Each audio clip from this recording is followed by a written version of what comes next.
Hello and welcome to the first of 4 editions of Legislative Digest, the Capital City version. I want to welcome our special guests, all of whom are legislators representing various districts in the Lewis and Clark area and the Capital City community. Welcome to you all. Thanks for coming. We're here on a Saturday morning, and we'll be visiting again later in the season or the session to have follow-up conversations. So, to get established, we're just going to introduce ourselves, go around the table, and so we'll start with Senator Ellis. Tell us who you are, which district you represent, and let's get some information about which committees you all serve on. And once we've made it around, then we'll start talking about what's going on at the session. Okay. I'm Janet Ellis, and I represent Senate District 41, and it is the 2 legislators under me are Mafi Funk and Mary Cafaro. I serve on Finance and Claims, Senate Finance and Claims, which is the Budget Committee, State Administration, and Agriculture, Livestock, and Irrigation. So 2 policy committees and then the Budget Committee. My name's Becky Beard, and I represent House District 80.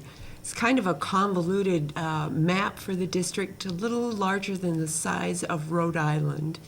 I currently live in Elliston.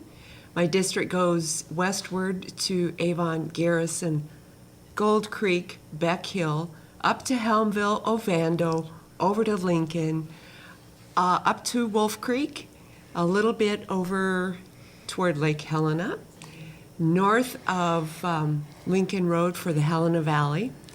So it's a wonderful district, and I represent over on the west side of the Continental Divide, the Pacific side, a lot of agricultural interests, rural communities.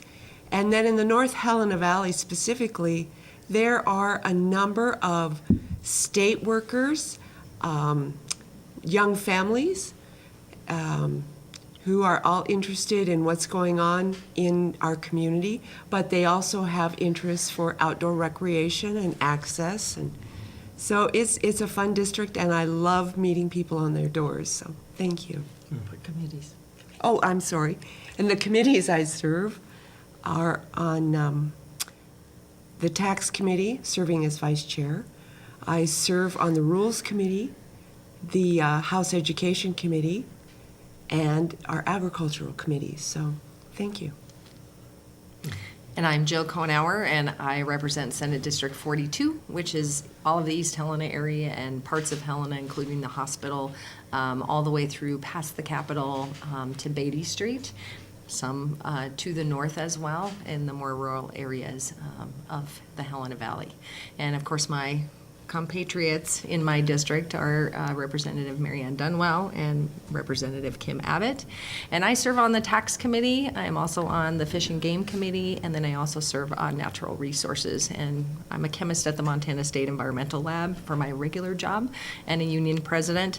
And public employees, of course, live in my district, many of them. And so I'm here basically representing the interests of the folks that live in that district, as well as all of the people in Montana. Well, hi, everybody. I'm Representative Marianne Dunwell. I represent the eastern part of the city of Helena and all of East Helena and beyond. And Stephen, thank you to you and members of the audience who got up on a Sunday morning, and also a shout out to your crew, to Paul and Chris and Jeannie, for coming in to tape this so we can inform members of our community and the Montanans we serve. So I serve on committees, the House Taxation Committee. It's my 3rd term, and in my 3rd term serving on that committee. And the Human Services Committee, it's my 2nd term serving on the Human Services Committee, and I co-chair Legislative Administration. And we are a month into this session. It's going to be going fast and furiously because we literally have 3 or 4 more weeks only before the second half, before the first 2 quarters are over, in which to introduce our bills, to get them heard in committee, and to have them heard on the floor before it's time to hopefully transmit them over to the Senate. So again, thank you. I'm delighted to be here.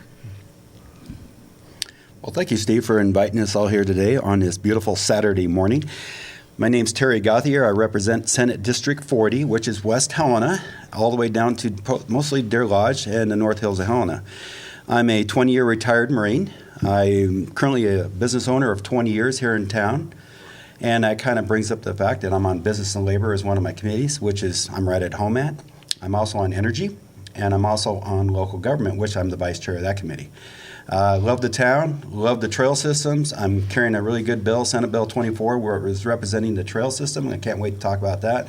And I'm also going to be carrying the state employee pay plan in the Senate next week.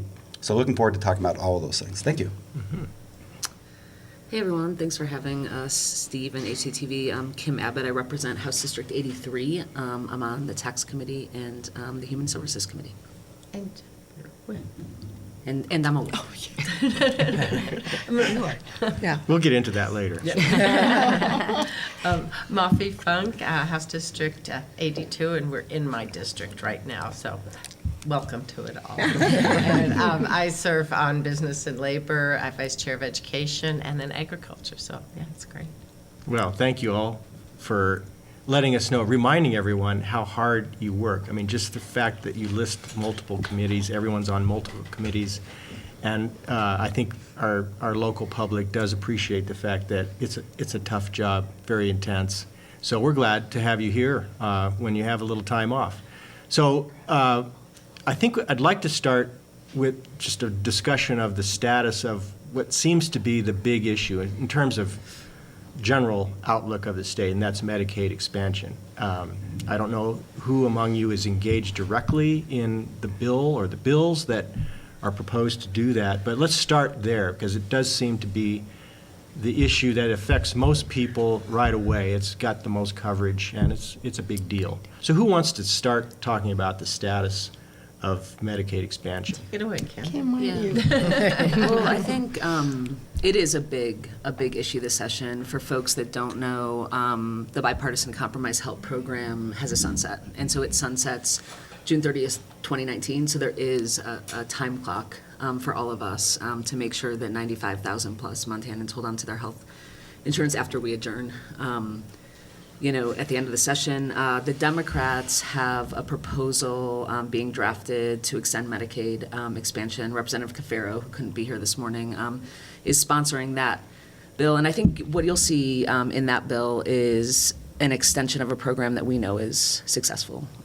We have done a listening session. We've elicited thoughts and feedback as Democrats in what our constituents want in this program, and what we've heard is this program is working great. What we have heard is that we want more workforce training support. We don't want to see more red tape in between people and their health insurance. We don't want to see expensive and burdensome work requirements, but what we do want to see is an enhanced effort to help people get better jobs, get job training, and make more money. So I think that's where the Democrats are starting from, and I don't know if anybody has There's just one anything thing to add. any opportunity that I have to clarify this, because I was just at an event the other day, somebody saying, oh, well, it's just going to keep going and going. We called it, its little name was Medicaid Expansion for the past few years, but this is maintaining what we have. We're not expanding what we have. We're just keeping what we have. Right. And actually, I would imagine the enrollment will decrease as we move forward because of the things that we're doing to help people get their lives back. But it's not that we're making it a bigger program. We know the program that we have is successful. So it's just to keep the HELP Act. So sustain Sustain, there you go. the Medicaid expansion that that. happened before. Exactly. Now, you said it's successful, and there's a lot of data that shows, yes, there's a lot more people signed up that qualify than was anticipated. That adds to the cost of sustaining it. As time goes by, the federal government support for it, which is most of the money that costs coming from the federal government. But it's 90%. built in that dwindles marginally as years go out. So No, just it stays at 90%. okay, it does stay. Okay. Because we didn't expand until it was already at the 90%. Right. Well, Okay. it stays at 90%. Okay, so we can count on that split. Yeah. So my question then is there, does anybody think that it's been too successful? Is there an argument to be made in some quarters of the legislature that, yeah, it's successful, but we can't afford it because there's too many people on it? Is that an argument that's come up as yet, or not? I just want to say in Lewis and Clark County, which is your viewership, I believe, 5,500 people, 5,500 individuals are receiving health care who did not have it before. They're receiving prevention as opposed to crisis and treatment and ER visits. It has done so much in so many sectors of our society, from the economy to public health and wellness to, as I mentioned, prevention. We just can't go back. And I mentioned 5,500, but every single individual is a human being, and I believe healthcare is a human right. Just in House Human Services this week, we had a piece of legislation to try to control the opioid crisis. And, it came out in testimony that it is on the decline in Montana now. We see fentanyl and methamphetamine as a more urgent crisis at this point. However, I was doing some research because literally I was on the fence for a number of reasons from this bill. But if we don't get expanded Medicaid to continue, our addictions and the crisis will certainly return. And Katie, bar the door. Well, I would like, I'd like to comment. Let me go first, please. okay.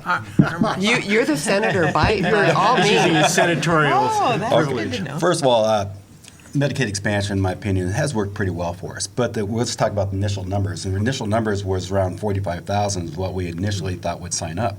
We did sign up 96,000. That's kind of a little bit of a budget buster. So with that being said, we still have not fully yet understand exactly how we're going to pay for the $60+ million. So with Representative Buttrey's bill that he's carrying right now, and he's going to start revealing the details of his program. I'll be honest, I think it's a pretty good program, how we're going to pay for this. There will be some sideboards in there. It's going to almost be a requirement for the R's to see some work requirements for the healthy, able-bodied people.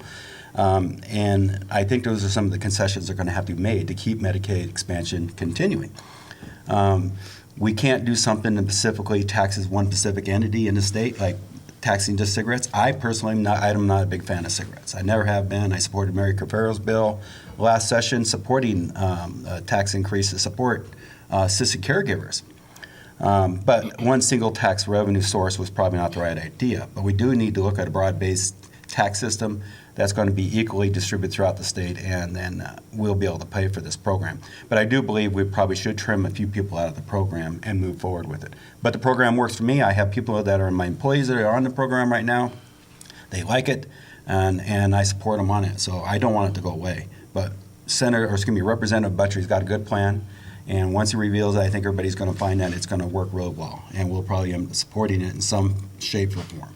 Well, Stephen, you mentioned earlier that we wanted to discuss the popularity of it. Mm-hmm. And as Senator Gauthier noted, we expected 45,000, and it's almost, it's almost 1 million people on this program. And it was established for 100,000. I'm sorry. Yeah, I was going to say, that's a lot. No, It's no, Montana. So it's double where we anticipated it would be. And we've got people on regular Medicaid, and a lot of people are confusing this. Regular Medicaid is one program. The expanded Medicaid program is for those individuals, and they can be, adult, non-disabled, but who are living between 100% poverty levels and 138% poverty. So we've added this group into getting medical insurance assistance. Well, over 61% of those on the expanded Medicaid program are between the ages of 19 and 39. So these are individuals, working age individuals, and I think that in Senator Buttrey's bill, we are looking for more sideboards to get more job training and make it more advantageous for all of us in the state of Montana to get working age individuals trained up, geared up into the workforce, making good salaries, good pay. So I think these are the things that we're going to want to be looking at. So just quickly, Medicaid expansion is 0 to 138%, not 100 to 138%. Yeah. Just So, I mean, clearly, there's tension in this issue. There's also indication right here at this table of a bipartisan sensibility about it. There's, you know, I can feel that there's a lot of support, and then there's a lot of concern about how to pay for it, how to make it right, and how to winnow out, you know, people who may not be deserving. Now, I don't think we want to go too far down that road. I think Montana is one of several states that has work requirements related to provision of health care under Medicaid expansion. And I believe it's been tested in some states in courts. I don't know the results of that litigation. So anyway, there is this ongoing tension about how to provide health care to those people who need it, and then how to pay for it. And, you know, philosophically, there may be a lot of people who believe it's a human right. For what it's worth, I share that. But it's hard to fulfill rights sometimes, how to meet the test. So before we move to another issue, I just want to, because you've kind of alluded to it, there was a referendum on the ballot that failed that would have sustained Medicaid expansion into the future. That didn't quite make it. There was tremendous lobbying done on that issue by the tobacco industry, and it went down. So now it's up to the legislature to come up with a solution.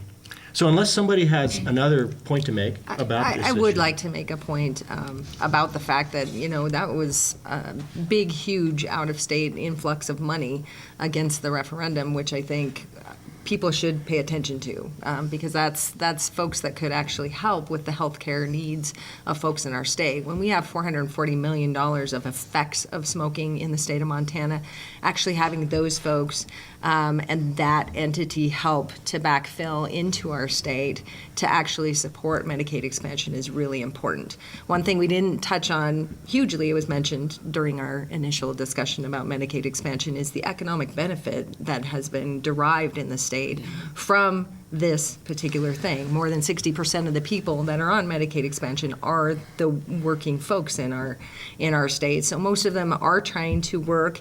They're taking advantage of the job training, hopefully working themselves out of poverty and into more stable working environments. The problem with that is maybe still in that low income area of the workforce for a period of time where there is not much health care available for them in some of the areas. You know, Senator Gauthier mentioned that many of his own workers are in that. So that's working folks that are taking advantage of that. Much better workers because they are not sick. Much better workers because they are getting some job training and can maybe improve their lot in life, maybe get into management, you know, learn the job skills that they need to move forward. But what we have seen and the numbers that are coming out about what has happened with Medicaid expansion is the fact that it really pays for itself in our state, because the efforts of not shifting the cost of health care for going to the emergency room to other people that have health care and have health insurance, those costs not shifting is actually reducing the cost of insurance for everyone in our state. Yeah. So you got to think about kind of this global effort on behalf of the whole state of Montana, which I think Medicaid expansion is a perfect example of a common good that we invest in that actually stabilizes everything across our state. Yeah, and I think the Bureau of Business and Economic Affairs, Bureau of Business and Economic Research at the U of M is going to update their report that says Medicaid pays for itself Monday. So we should have fresh fresh information on that Monday. The thing I wanted to just mention is It's early in the session. We're 3 weeks in, which it's only a 90-day session, but 3 weeks in. And you can tell that there are going to be competing bills, there's going to be negotiation, and we have a lot of work to do and hard decisions to make. And there are compelling arguments everywhere on both sides, but I'm optimistic because of the commitment on both sides of the aisle that we will get this done. Absolutely. I would like And I also- think, just really quick, I just want to say, I think going back to the initiative, I-185, I think what failed was the fact that Big Tobacco funneled $20 million into defeating that initiative. And what really failed was the tobacco tax. Medicaid expansion, health care for people to be well and enjoy Montana's quality of life, that was secondary. I think we need to be clear. Montanans want their neighbors to be healthy. They want to care for one another. So as many of us here said, we can be productive, we can work, because Montanans also want to work. So I just wanted to make that point, that Big Tobacco was the reason 185 was defeated.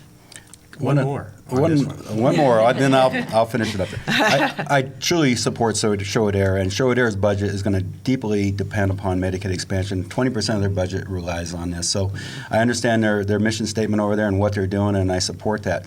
But let's go back to Initiative 185. The mistake is you didn't understand your opponent.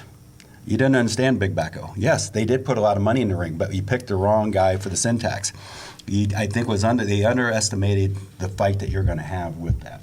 So when you took on tobacco, I don't think anybody truly understood the fight that they got themselves into. So yeah, you lost. But again, that just shows you that Montanans really want a broad-based tax system that's going to pay for this program, but just not by one sin tax alone. Again, I don't smoke. I never smoked. I don't get it. But the reality is we targeted one specific industry, and that just wasn't the way to go. So Terry, you've said that a couple of different times, a broad-based tax system. What does that mean to you? That's a good question. I think we're going to have to look at, for example, I do believe the hospitals are going to put a little bit of share back in to help and pay for this Medicaid expansion, which is a nice way to share. That's to me, I want to see the details of that program. I do truly believe that possibility that maybe we need to look at a new tax system within Montana. Now, I've never been a big fan of taxes in general, but I pay a bunch of them, honestly. I probably, a lot more than I'd like to talk about. But is it time to talk about a sales tax specifically driven towards helping pay for Medicaid expansion, which everybody would have to pay a little bit? Now, one of the things we have in place, everybody talks about the poor not being able to afford it, but right now they're getting federal earned income tax credit, and now in my last legislative session we voted in the state earned income tax credit. So whatever they paid in taxes, they're going to get back anyways as a tax credit back when they do their taxes. Actually, they'll get more money back than they ever influxed into the system. So is it time to think about a sales tax? It might be. So 2 things on that. Number one is sales tax is a very regressive tax on folks that have to pay it on an everyday basis. I mean, you're talking about people having to go back and file their taxes in order to get that back in a rebate of some kind.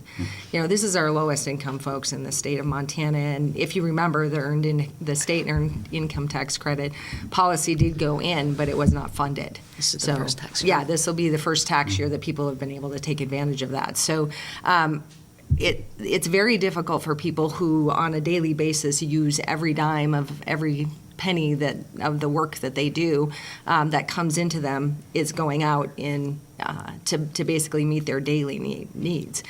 So we're not talking about, and with a sales tax, you know, our richer Montanans can never actually fund or buy enough to make the percentage that they would pay equal to that of people at the lowest levels.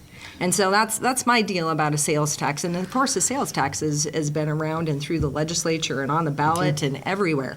One of our biggest problems with that in the state of Montana is there's actually a constitutional amendment that went through early on, and I think it might have been 2003 or 5 session, that put a cap on a statewide sales tax of 4%. There are no Montanans that I know of when I talk to people about that would ever allow for a sales tax to come in unless another tax goes away. And at a 4%, you can never do away with one of the other taxes. So all your battle about that would be, you're just going to add another tax to me, and I don't want that. And so I don't believe that people in the state of Montana are going to support that. It's failed more than 60% on the ballot, 63 and 67, I believe, when it's been sent through and the people have been asked. I just don't think that that's a place where we're going to be able to go. Well, our tax structure is extremely complicated, and Representative Dunwell, working with the Department of Revenue, has, firsthand references to that. But we have resort taxes and use taxes and wine taxes and tobacco taxes. We get taxed and feed everywhere we turn around. And there are some ideas coming out of our House of Representatives on proposals for a sales tax. I've never been for a sales tax, but the idea is just like Medicaid expansion. We come up with some sideboards that maybe could be considered and maybe show us where we can start trimming things or consolidating things. Our property tax structure alone is extremely complicated. And we need to be able to say we can get rid of all of this other tax if we're even going to propose a sales tax, or maybe look at those who are in most desperate need of assistance, who use assistance programs, and the purchases that they make can be looked at as non-taxable. So there's different ideas I think it's worthwhile to discuss, but I'm not there yet. I appreciate this discussion. I was going to segue to the tax committees, which several of you serve on. But what I'm liking right now is that you're not talking about specific bills yet. You're weighing into the philosophy behind tax reform. And I just want to throw in that, there's a lot of evidence now coming out of the academic community and the business community that the state's tax system is misaligned with currents of the economy. In other words, it's outdated and thus clunky and problematic in so many ways. We're a natural resource state in the past. Now the biggest growth industry is healthcare, and you've already talked about that interplay between healthcare and the economy. I think it's very important for all of us to understand they're intermeshed in so many ways. So please continue talking about tax policy if you want to, or any specific bill that you want to alert people to now early on in the session. What should we be looking at in terms of changes to this tax structure? Absent a sales tax bill or multiple sales tax bills. What else is going on? Well, Kim, do you want to? I'll go first. Great. You're absolutely right. Our state tax system is very antiquated. We have fees that haven't been raised since the 60s or 70s, and were never indexed to inflation. So there's a potential there to, get in with 2019. I also have several bills, a handful of bills that would equalize our tax system.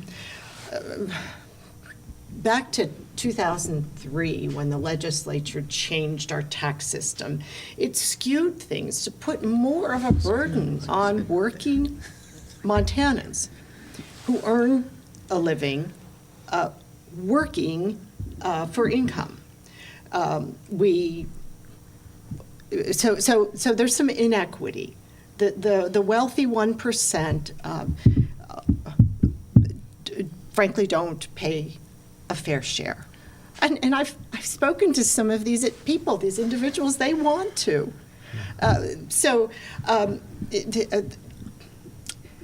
of the industries are getting a tax break when their property is valued or appraised for something called goodwill. It's intangible personal property, but there's a value to it. For example, the transmission lines are worth more than the cost of the steel and the wires put together. There's a value. There's a value to telecommunications. We all experienced the loss of that value in the last week in December when our phones went down, and both landlines and cell phones.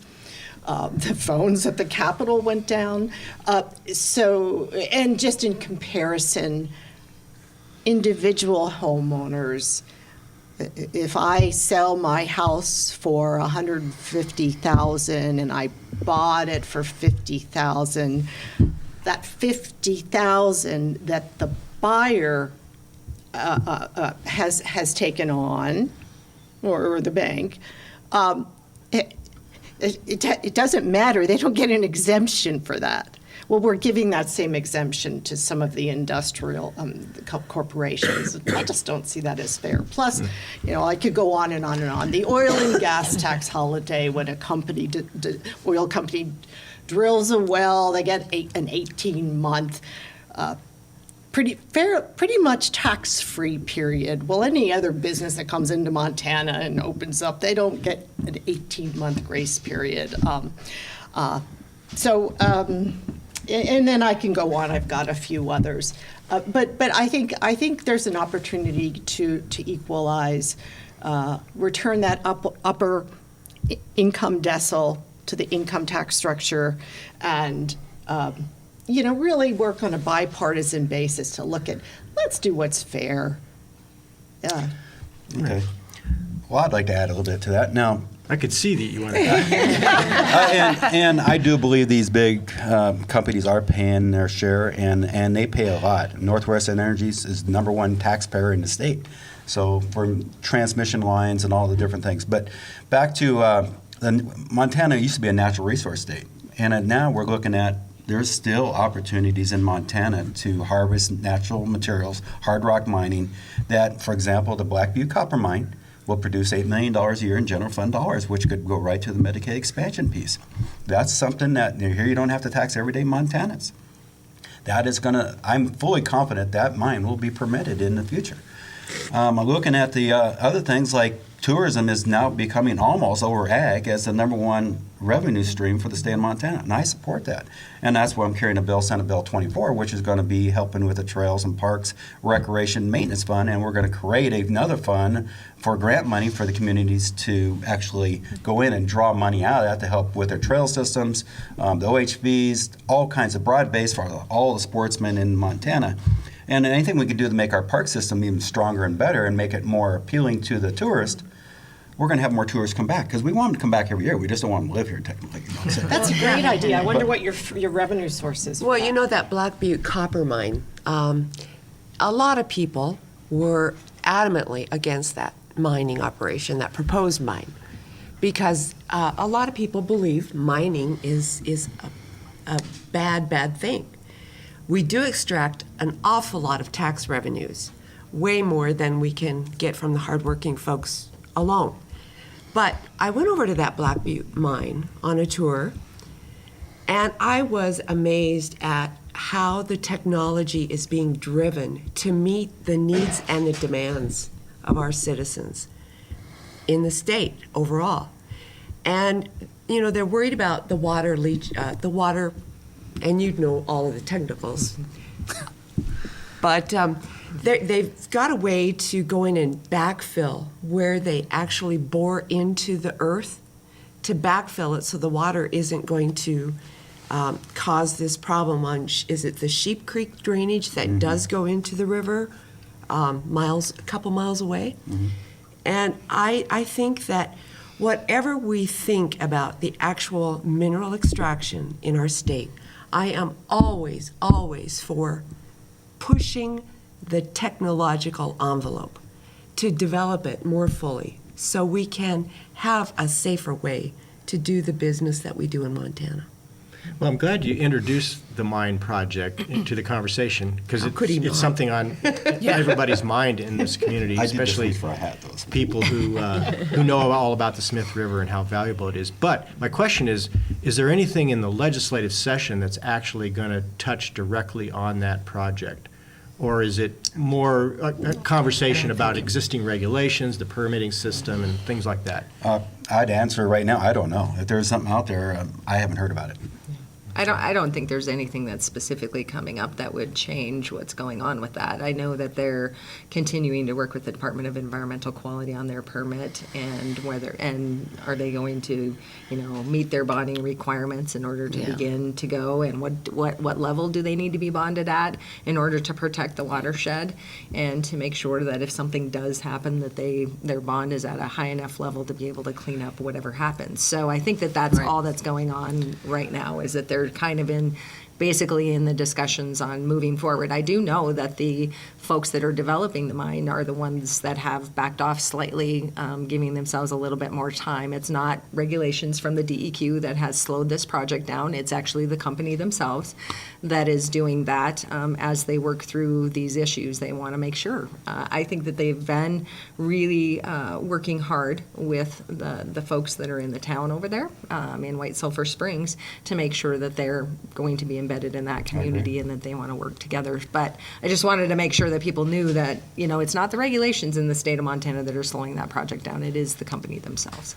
We had, we had, and the big black eye that our state did get, and I'm from north central Montana, and the Zortman Landusky mine, the bond put in on that mine was so low that when the mine operations closed, the company just left, because it was cheaper to leave and leave the bond money with the state and have the state clean it up. And that was a travesty. $28 million in perpetual water treatment. Yeah. that the And people their of the state bond of was Montana $12.5 continue to million, pay. right? Their bond was something like $12.5 million. Yeah. Well, now, in our state, and we're very fortunate because the people in this state have demanded it, but we took the EPA requirements, and correct me if I'm wrong, we took the EPA requirements and we made them even more enforceable and stringent in the state of Montana, because we value our environment so much and the prospect of keeping it in perpetuity. So I think that we are to be commended in this state that we do have such high standards. And the regulatory environment in our state has made it so everything that we do is going to cost more because we are driving technology to make sure that we're safe, clean, and healthy. Okay, you both used the magic word, and so we're going to move on to bonding of a different kind. Infrastructure has been a perennially big issue that hasn't been resolved in the last few sessions. It's big at the federal level, it's big in our state, and I'm just not clued into what bills are being put forward to fund infrastructure, if there are any. I'm sure the governor has a package to propose, and maybe legislative committees are coming up with alternatives. But what can any of you say about infrastructure funding for the state as a whole, but more specifically for projects in this community? And I'm thinking almost out loud about the Heritage Center. Well, So there's let's two things going on. The governor does have his $290 million proposal, basically to do a mixture of, cash projects and the bonding and, what's the other third part of it? Anyway, so it's a package deal that basically puts everything together in one spot. It does include the Heritage Center, and it does include Romney Hall. In that, $32 million for the Heritage Center. On that, we're unsure about that because it hasn't passed through the legislature the last few times. So Senator Gauthier and I are working really hard on a standalone bill for the Heritage Center that is based on the way that it was set up the last time around. Oh, nice. So just know that is also going to be out there, funded the same way it was before, using some of the bed tax and the car rental tax to try to funnel that back in, because our Heritage Center is a statewide necessary project to do. It's not just for Helena. It is actually for the state of Montana. They have so much of the heritage from everywhere in the state that they are charged with taking care of. And it's not available for folks to even come and see. And what we want is actually for that to be a destination.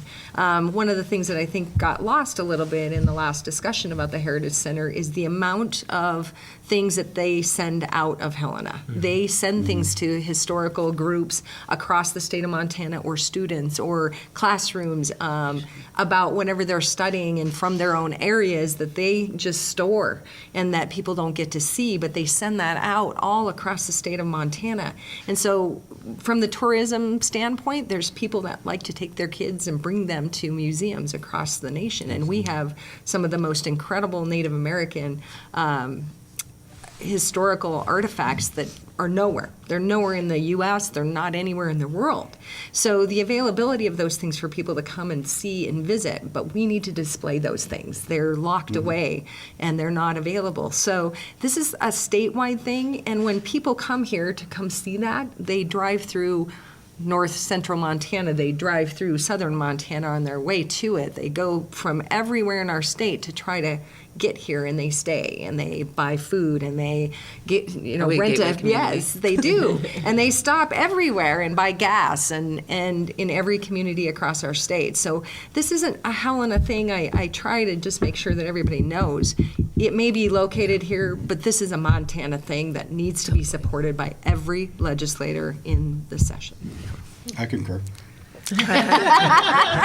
Well, I think you've revealed a bit of a paradox here in that when there is a local issue, bipartisanship happens. I mean, because there's something of treasured value in a community, and you figure out a way to jointly work towards its success. And the paradoxical part of it is, it's Helena. It happens to exist in Helena, and we know from past sessions that there's always this argument that Helena has too much government, too much this, and the museum or the Heritage Center should be somewhere else. I don't want to go any further with that. It just seems to be, you know what the burden is or the hurdle, and you're trying to overcome it. Now, just tangentially, and pretty soon we're going to have our studio audience weigh in with some questions. I'm watching the clock. But on the Heritage Center, we've entertained a conversation here at HCTV with people who believe in the Heritage Center, and they've put their hearts and souls into it, but they don't want to see it at the location that it's being proposed right now, which is where it is now. So it's this alternative place that used to be a mall. Well, it still is, but it's about to be demolished. Yes. So there's this property, which has been viewed as an alternative place to place this wonderful edifice. So are any of you engaged in that kind of conversation among diehard proponents who are coming down on different sides of location? Do you want to speak to that at all? I don't think that that's one of the main roadblocks to it, because way back when they first started trying to get some money for the Heritage Center, they thought, that would be great to have it there. It would certainly make it more attractive coming into town.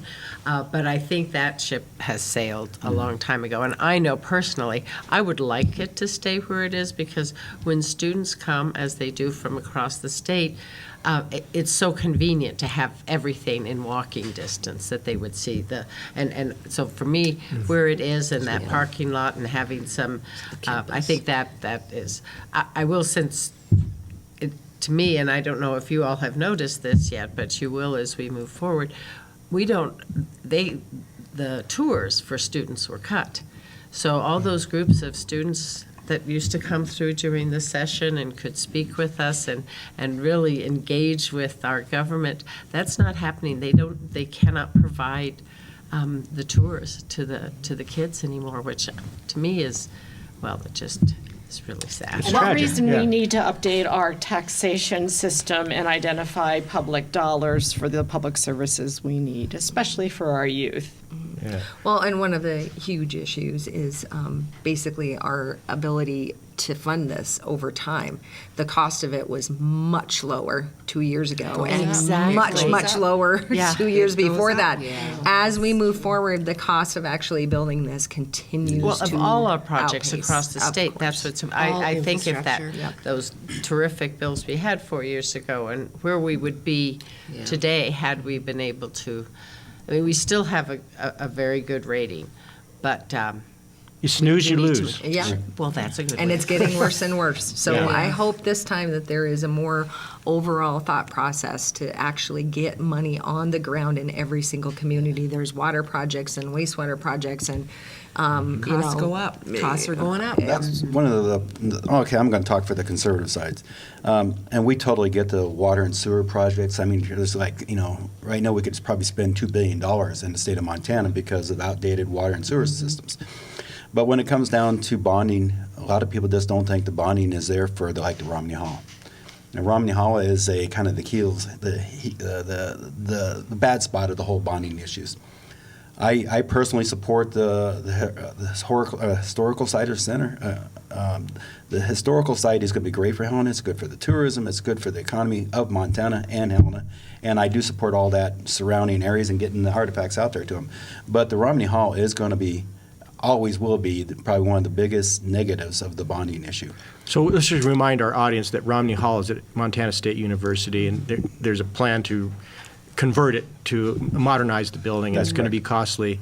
And bonding is all about the state borrowing money. That's right. And it's a particular challenge in our state and in other states because it takes a 2/3 majority to pass a bill that indebts the state. So that's why it's always more difficult than just passing a simple bill. And I think, but what Terry just said is, that's what has killed every infrastructure project in the House for the last several sessions. I think that we have to recognize that as serious as we are and as great as we think the Historical Society is, the Gallatin community feels that same way about Romney. And I think what we want in a package is to really recognize, yes, the need for infrastructure like wastewater and sewer, but also roads and also buildings in our communities. And all of our communities have projects that we think are valid. And, we're going to win together or lose together. And I think, we need to get a package that really considers delegations and our constituents community by community across the state. And I think we got so close. I mean, in the House last session, if everyone that voted for that package One time. would have voted at the same time, that thing passes. So we are very close. It is a high bar. But I think we need to be careful not to get divided community to community because this really is good for our whole state. And if you look at the package, there really is something there for all of our constituents. And It's Romney important. Hall is one of our 2 large colleges Yeah. in the state of Montana. Yeah. And education should be a paramount priority to all of us. Updating buildings so that kids can get a great education and come out being able to do the jobs of the future.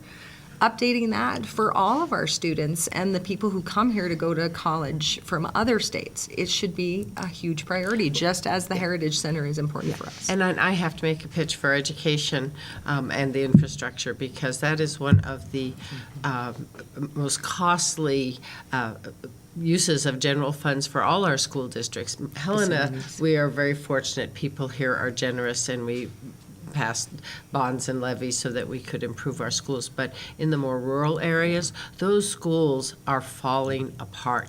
If we thought we had problems here, it's nothing compared to what they have. And the schools are having to use their general fund dollars just to maintain, not to improve anything, but just to occasionally have the heater work and not to have the sinks overflow. It's really it's in dire condition, our schools across the state, and that's when it's. And Well, we getting have to- back to bonding, my day job, I am a consultant. We work on rural water and sewer projects across the state, mostly in the small communities, right?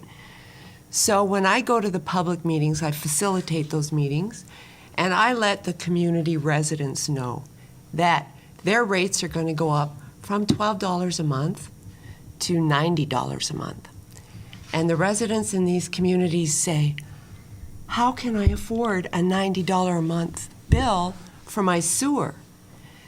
In 1997, a sewer project would be $750,000. Now it's $7 to $12.5 million to do a sewer project because the costs keep going up for PVC pipe. The regulatory requirements keep going up. And the bonding that the state allows these communities to do is putting everybody in such fiscal straitjackets, and they're looking at Helena asking, why can you say you need a new museum when we have to put in a regulatory required sewer system that we can't afford? We have to not buy our drugs or not buy our groceries or not pay the light bill so we can pay for to flush our toilet. And most people don't think about flushing a toilet has such far-reaching consequences. And I'm here to say, when I prioritize infrastructure, I know we need a lot. A lot would really force economic drivers in our communities. But I'm looking back at the individuals who are on fixed incomes or low incomes who can't afford to buy their medicine or they can't afford to pay their light bill because they have to pay to flush their toilet. That's my concern from the constituents that I'm representing. And we want it all to get done. It's just, that's how I rank my priorities when I'm voting. So you are going to support the governor's $290 million because it's good for the whole state. I want education to be funded responsibly. I want bridges to be built. I mean, we need roads fixed. We've got so many needs. And how are we going to fund all of it? Oh, I got some ideas. I knew you would. Wait, and because you're absolutely right. We don't have enough revenue in our base budget. Our mental health system needs such improvement. Our community services for developmental disabilities and mental health services, and I'm not talking about wasting money. We need money to enable affordable housing. We need money to pay our firefighters and emergency response crews, the very people who run towards danger when the rest of us turn around and run away from it. Our volunteer firefighters do not have worker compensation. If they're injured helping us, our communities, they're out of luck. And so are their families. So that's what I'm saying. We need to update our tax system, really take a hard look at it, and identify where we're missing the boat as far as potential revenues. So I just wanted to say, back to school buildings. In my district, East Helena, Jill's district, East Helena, property taxpayers, the additional levies are killing them. They want their own high school. We need an additional elementary school in East Helena because the population is increasing. But I'll tell you what, when the state doesn't update our income tax system, our various opportunities to do that, we just shift the burden. You can say we're not raising taxes this session. Well, actually we are, because it's like a waterbed. You're shifting the burden to local residential property taxpayers. And they just can't take They're anymore. tired of it. They're tired of it. We're all in agreement there. So I'm just saying, let's balance things out. I'm going to take this opportunity with your pause. I can see we have members of our studio audience who have answers to these questions or questions to ask of you. So I'm going to invite anyone in our studio audience to come up and address a question to anyone in particular or the group as a whole. Don't be shy. If you don't have questions, and I'm not trying to rush you, we'll continue on for a few minutes. Oh, I see, a volunteer. All right, Here we go. Ann. Tell us who you are.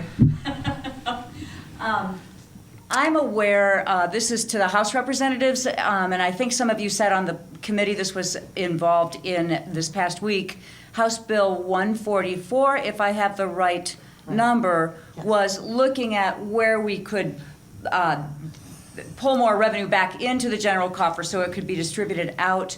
The earned income tax credit, which Senator Gauthier had mentioned earlier in this event, is in there to be taken away when our folks haven't even had a chance to use that yet. Could anybody speak to that bill? In my brief, rushed view of that bill, it looked like this was the only piece where I'd go, whoa, no, because it's within my knowledge area. So I'm very curious about that bill, if somebody could address that, and specifically the EITC's. Who are you? My name is Ann Wakeman, and I live here in Helena. House Bill 144 did have a number of, it had a lot of opposition because of that very issue. And I think it was just a starting point for discussion. I don't know, maybe the sponsor of the bill put that in there to spark more debate about it. But he did have some items in there that we can look at to, just do away with. Some of the old antiquated credits that largely aren't used anymore or aren't needed anymore. But I think the sponsor of that bill, he did spark a great deal of interest and conversation. I agree with Representative Beard. I mean, I think what we might ultimately end up with is maybe not even in this session, but a process in which to evaluate all of the tax credits. And the reason I'm going to vote against that bill is because there was not a system, as far as I could see, to how the various tax credit cuts were decided on. For example, the equivalent to the earned income tax credit for those people in the upper income bracket, the very wealthy, the 1% who really generate their wealth and their income, not by working so much, but through capital gains. They get a capital gains tax credit. And that was not included in that. So that was not in the bill in which to be cut. So it just didn't seem, again, like a fair selection of tax credits to get rid of. What about amending it? Well, I think With those things and rather than throw mud at the wall, and that's my opinion. I think the good that came out of that was, I think we need to come up and do research and study a process in which to periodically evaluate the credits, and just to see if it's effective government still, if it's fair. So there was something good about that bill that in itself was a very bad bill. Do we have any additional questions in our studio audience burning to be asked or comments to be made? No, I think you covered it. Yeah, we have another brave soul. Yes, hi, I'm Rachel Sartorian. I am also a resident here in Helena. Thank you all for being here today. And I'm just curious, I want to kind of return to the topic of work requirements for Medicaid expansion. I'm curious to hear what the dialogue has been around that, because I have talked with a lot of folks in Lewis and Clark County through qualitative focus groups who express more concerns with barriers to entering the workforce, such as lack of access to affordable, high-quality childcare, issues with transportation, a lot of folks who have kind of low-level criminal offenses from years past that have had issues getting into the workforce, into positions that will provide a viable living for them. So I'm curious if conversations around work requirements have included how to address these barriers of entering the workforce. And additionally, I know there have been some states in the South who in recent years have implemented work requirements on SNAP. And very quickly it became administratively burdensome, and thousands of people lost access to food almost instantly. And so I guess I want to know how this has been integrated into political discourse. Thank you. We don't know. Yeah, I think that that conversation has just started. I think there's a lot of data and information on work requirements, and I do think that Representative Buttry wants our economy to work better, and he wants people to do well. So I do think that I agree with Terry that I think he's open to conversations. The problem is we don't have introduced bills, and we haven't had like the conversation that I think is coming in a formal way yet. But I do think that our concern, I can speak for my caucus, our concern on work requirements is that they are very expensive to administer. They are a barrier to accessing healthcare or SNAP.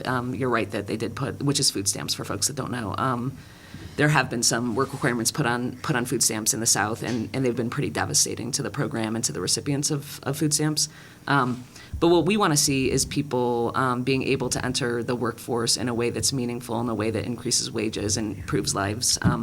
And I think that Representative Buttrey wants that too, which is good. Which is good news, you know. So I think our main worry is that we have an administratively burdensome piece of bureaucracy in between people and their health care that costs a lot of money, and work requirements cost a lot of money to administer. They do. We'd rather see that money go into workforce training. We'd rather see that money go into helping people improve their economic lot in life with better jobs. How come more people haven't taken advantage of the workforce, or not the workforce, but the workforce training aspect of what we currently have? So I think we've actually seen a lot of participation in HelpLink and a lot of good results from HelpLink. If you go to Department of Labor and Industry, you'll see that the median increase in annual wages was $2,000 for people that participated. I also think that the Department of Labor and Industry did a remarkable job with a limited amount of money. You know, if you go and talk to the Department of Labor and Industry or look at their reports, you'll see that they paid for training programs for people. They paid for childcare when they could, so that people could go to a workforce training program.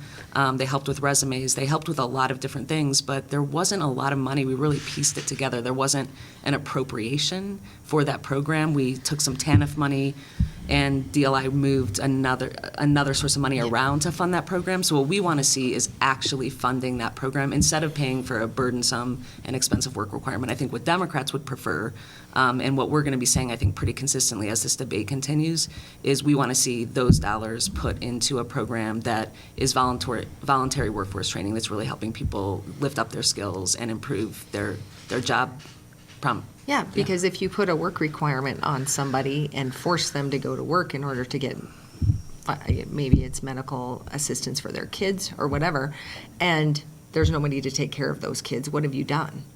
They're making a choice. Right. You're making them make a choice between, are my kids safe with me at home, or am I going to get health care for my child that may be disabled and needs assistance?